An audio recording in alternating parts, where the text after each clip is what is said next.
ஸ்தோத்திரம். இந்த நாளிலேயும் கர்த்தருடைய வார்த்தையை கர்த்தர் கொடுக்க தேவன் கொடுத்த பெரிய கிருபைக்காக நன்றி சொல்கிறேன்.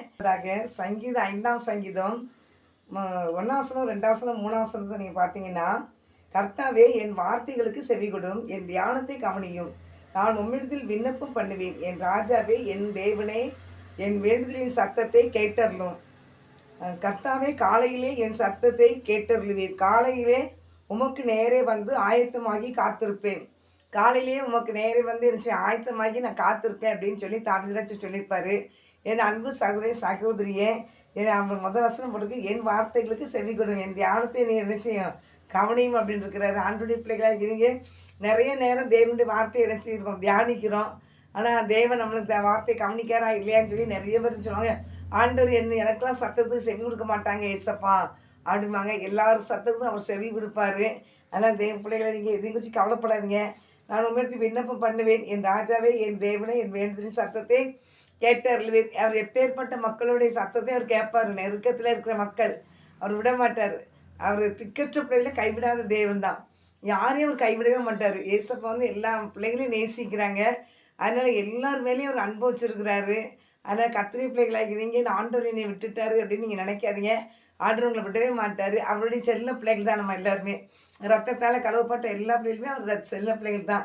3ஆம் வசனம் இருக்கு, கர்த்தாவே காலையிலே எங்களுக்கு என் சத்தத்தை கேட்டருளுவேன். காலையிலே உமக்கு நேரே வந்து ஆயத்தமாகி காத்திருப்பேன் அப்படின்னு இருக்கிறாரு. நம்ம வந்து கர்த்தருடைய பிள்ளைகளாகி நீங்கள் அதிகாலையிலே எழும்பி ஜெபிக்கணும். அதிகாலையிலே எழும்பி தேவனுடைய பிள்ளைகளாகி நம்ம என்ன செய்யணும்? ஜெபிக்கணும். அது வந்து ரொம்ப ஆண்டவர் பிடிக்கும். அதனோட அதிகாலையில் எழுப்புந்துடும். நீங்கள் வந்து எத்தனை மணிக்கு வந்து நீங்கள் ஜெபிக்கணும்னு சொல்லி ஆண்டர்கிட்ட கேட்கீங்களோ அந்த டயத்தை ஆண்டவர் விரும்புவார். நீங்கள் வந்து என்னை 3 மணிக்கு எழுப்பிவிட்ருங்க இசப்பான்னு சொன்னாலும் ஆண்டவர் எழுப்பிவிடுவார். 2 மணிக்கு வந்து எழுப்பிவிடுங்கனாலும் எழுப்பிவிடுவாங்க ஆண்டவர். அதனால் தேவனுடைய பிள்ளைகளாகி நீங்கள் ஆண்டவர் சமூகத்தில் அதிகமாக நீங்கள் ஜெபிக்கணும். ஜெபிக்க அவருக்கு வந்து ரொம்ப பிடிக்கும். யாக்கோபு வந்து ஒரே ஜபந்தான்.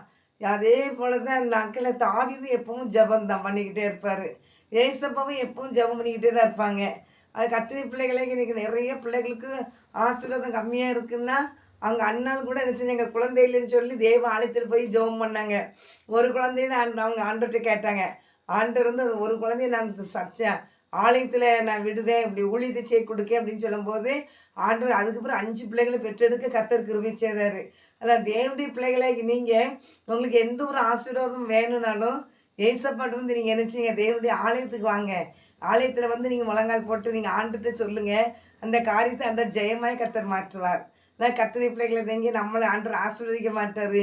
என்னையெல்லாம் அவர் ஆசீர்வதிப்பாரா? இல்லவே இல்லை. நான் நிறைய நாள் ஜெபம் பண்ணி பார்த்துட்டேன். ஜெபம் பண்ணி பார்த்துட்டு எனக்கு அந்த பதிலே கிடைக்கிற மாதிரி இல்லை, அமைதியாக காணப்படுதுன்னா ஏதோ ஒரு பெரிய நல்ல பெஸ்ட்டான ஒரு காரியத்தை உங்களுக்கு ஆசீர்வாதமான ஒரு காரியத்தை உங்களுக்கு நினச்சிவார் தருவார். அதனால் நீங்கள் எதை நினச்சி கலங்காதீங்க. நல்லா ஜெபம் பண்ணுங்க. ஆண்டு சமூகத்துலேங்க கர்த்தருக்குள்ளே எப்பவும் சந்தோஷமாக இருங்க. கர்த்தருக்குள்ளே நீங்கள் சந்தோஷமாக இருக்கும்போது பெரிய ஒரு ஆசீர்வாதம். அதான் அதிகாலையிலே அவர் என்ன செய்கிறாரா? உங்கள் கர்த்தாவே காலையிலே என் சத்தத்தை கேட்டருளும். காலையிலே உமக்கு நேரே வந்து நான் ஆயத்தமாக காத்திருப்பேன் அப்படின்னு இப்போ தாமிச்சிருக்கேன். ஆயத்தமாக வந்து காத்திருக்கணும். அது பெரிய ஒரு பாக்கியம். ஆண்டருடைய பிள்ளைகள்ங்கிறது ஒரு பெரிய பாக்கியம் தான். நான் ஏசப்பா அறியாமல் வந்து இந்து குடும்பத்துலேருந்து தான் ஏசப்பாட்ட வந்தேன். ஆண்டுட்டு சமாதானம் உண்டு, சந்தோஷம் உண்டு. எப்போ நான் பைபிள் வசனத்தை நீங்கள் பார்த்தீங்கன்னா நிறைய பேருடைய கண்ணீரை ஆண்டவர் தொடச்சிருப்பார். நிறைய பிள்ளைங்களுடைய கண்ணீரை ஆண்டவர் தொடச்சிருப்பார். அவங்க லாஸ்ட் மறிச்சிட்டான்னு சொல்லி எங்கள் அக்கா 2 சகோதரிகள் மார்த்தாள் மாதிரி அழுவாங்க, கண்ணீர் வடிப்பாங்க. அவங்கள பார்த்து ஏசப்பாவும் கண்ணீர் வடிச்சார் தான் பைபிளில் போட்டிருக்கு. கண்ணீர் வடித்து லாஸ்ட் ஆண்டவர் எழுப்பி கொடுத்தாங்க. அதே போல் நாயின் என்ற விதவே தான் பிள்ளை மறிச்சுன்னு சொல்லி அதை பாடை கொண்டு போய் இருப்பாங்க தெருவில். அந்த மகளை அழுதுகிட்டே வருவாங்க. அவள் கணவன் கிடையாது, ஒரே பிள்ளை தான். ஆனால் அழுதுகிட்டே வருவாங்க. ஏசப்பா அந்த வழியே வந்தவங்க அந்த பையனை தட்டி வாலிபனை எழுந்துருன்னு சொல்லி எழுப்பி ஏசப்பா அந்த மகனை கையில் கொடுத்தாரு. அவங்க அம்மா கையில் கொடுத்துட்டாங்க. அவங்க துக்கத்தெல்லாம் மாற்றினார். நிறைய பேருடைய கண்ணீர், ஒரு ஆள் 2 ஆள் கண்ணீர் இல்லை. அந்த ஒரு விதவை ஒரு தீர்க்கதரிசி மனைவி அவங்க கடன் பட்டுட்டாங்க. அந்த கடன்காரன் வந்து பயங்கரமாக நெருக்கிறான். அந்த நேரத்தில் தேவனுடைய பிள்ளைகள்கிட்ட வந்து சொல்கிறாங்க. அவங்க வந்து நினச்சிடாங்க ஜெபிக்காங்க. எலியான்ற ஒரு சகோதரன் ஜெபிக்காங்க. ஊழியக்காரங்க ஜெபிக்கும் போது ஆண்டவர் அவங்ககிட்ட கேட்காங்க, உங்கள்கிட்ட என்னெல்லாம் இருக்குன்னு கேட்காங்க. கொஞ்சம் எண்ணெயும் கொஞ்சம் மாவு இருக்குங்காங்க. நான் அதை சுட்டு சாப்பிட போகிறேன்னு. அப்போ அந்த எண்ணெய் கொஞ்சம் இருக்குமாங்க. அந்த எண்ணெயை அவங்க நினச்சி கொண்டாங்கன்னு சொல்லி பாத்திரத்துலலாம் ஊற்றுவாங்க. அந்த எண்ணெயை அது ஊற்ற வந்துக்கிட்டே இருக்கும். ஆண்டவர் ஆசீர்வதிச்சுக்கிட்டே இருப்பார். பக்கத்து வீட்டுக்காரங்கிட்டலாம் போய் பாத்திரத்தை வாங்கி நினைப்பாங்க. அதுக்கு பிறகு பாத்திரம் இல்லை, காலி ஆகிட்டுனா என்ன நின்றும். அதை விற்று கடனை அடை அப்படின்னு சொல்லுவார் அந்த ஊழியக்காரரு. அவங்க அடைப்பாங்க. ஆண்டவருடைய ஆசீர்வாதம். அதனால் தேவ பிள்ளைகளாகி நீங்கள் அவங்களுடைய ஆண்டுட்டு உங்கள் விண்ணப்பத்தை வைக்கணும். நீங்கள் ஆண்டுட்டு உங்கள் விண்ணப்பத்தை வைக்கும்போது தேவன் எப்பேற்பட்ட காரியத்தையும் மாற்றி அமைக்க அவரால் முடியும். அதனால் எதையும் குறித்து நீங்கள் கலங்காதீங்க. பைபிள் நிறைய பேரோட கண்ணீரை தொடர்பு. அது வந்து ஆச்சரியமான காரியங்கள். கர்த்தருடைய பிள்ளைகளை கொண்டு கூட அவர் பெரிய பெரிய காரியங்களை செய்திருக்கிறாரு. பவுலும் சீலாவும் சிறையில் கிடப்பாங்க. தேவனை துதிப்பாங்க, பாடுவாங்க, ஜெபிப்பாங்க. ஆண்டவர் கட்டுகளெல்லாம் கலந்து இந்த சிறைச்சாலை அஸ்திபரங்களை அசைச்சு வெளியே கொண்டு வந்துடுவார். அதில் அவருடைய பிள்ளைகளுக்கு அவர் வைராக்கியம் பாராட்டுற தேவன், அவருடைய பிள்ளைகளுக்காக அவர் இறங்கி வருகிற தேவன். அவர் விடவே மண்டர். நிறைய காரியங்கள் 12 வருடம் பெரும்பாடுள்ள ஸ்திரியை தேடி அந்த தெருவில் வராங்க. ஒரு இயேசு வாரான்னு சொன்னால் நிறைய வந்து அந்த அவங்களுக்கு முன்னால் நிற்க கூட அந்த பிள்ளை பயந்து அவர் போகும்போது நிறைய அந்த கூட்டம் நெரிசலில் போய் அந்த வஸ்திரங்களை போய் இருந்துச்சு அது துணியை போய் தொடுறா, அவளுக்கு சுகமாகிடுது. அப்படிப்பட்டது 38 வருடமாக பெதஸ்தா குளத்தில் அவனுக்கு காப்பாற்றுறதுக்கு யாருமே இல்லை. எல்லாரும் வராங்க. அந்த குளம் கலக்கப்படும். தூதன் வந்து கலக்குவார். யார் ஃபஸ்ட்டு இறங்குறாங்களோ அவங்களுக்கு சுகமாயிரும். ஆனால் அந்த 38 வருடமாக அவன் எலும்ப முடியாமல் திமிராத்தில் கிடக்கான். ஏசப்பா தேடி வந்து குளத்தில் இறங்க சொல்லலை. நீ சுகமாக விரும்புகிறியான்னு கேட்பாரு. ஆமாண்டவரை என்னை தூக்கி கொண்டு விடுறதுக்கு குளத்தில் விடுறதுக்கு யாருமே இல்லைன்னு. நீ எலும்பி படுக்கை எடுத்துக்கொண்டு நீ புறப்பட்டு போ, இனி பாவம் சேதம்பாரு.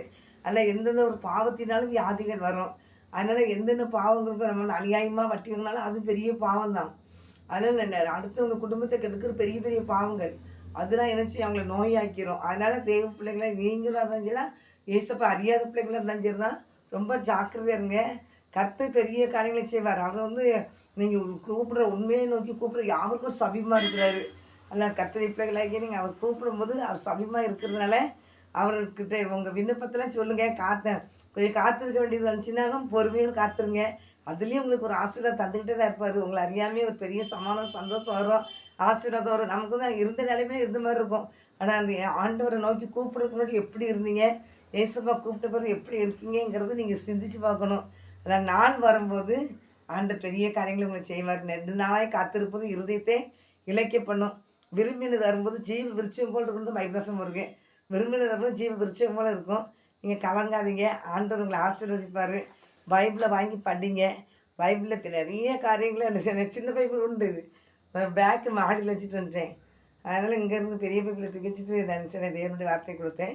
அதனால் நீங்கள் இந்த அதிகாலையில் எழும்புங்க, தேவ சமூகத்தில் ஜெபம் பண்ணுங்க. கர்த்தர் பெரிய பெரிய அற்புதங்களை உங்களுக்கு கண்டிப்பாக செய்வார். செய்ய மாட்டேன்னு சொல்லி விலைக்கு போகவே மாட்டார். அவர் கூப்பிடுற யாவரையும் அவர் நினச்சி புறம்பே தள்ளவே மாட்டார். எல்லாத்தையும் கூட்டி சேர்க்கிற தேவன், அரவணைக்கிற தேவன், ஆறுதல் கொடுக்குற தேவன், சமாதானம் பண்ணுகிற தேவன், சந்தோஷப்படுத்துகிற தேவன். அப்படிப்பட்ட கிருபையை கர்த்தர் இயேசப்பட பெற்றுக்கொள்ளுங்க. கர்த்தர் உங்களை ஆசீர்வதிப்பார். ஆமென்.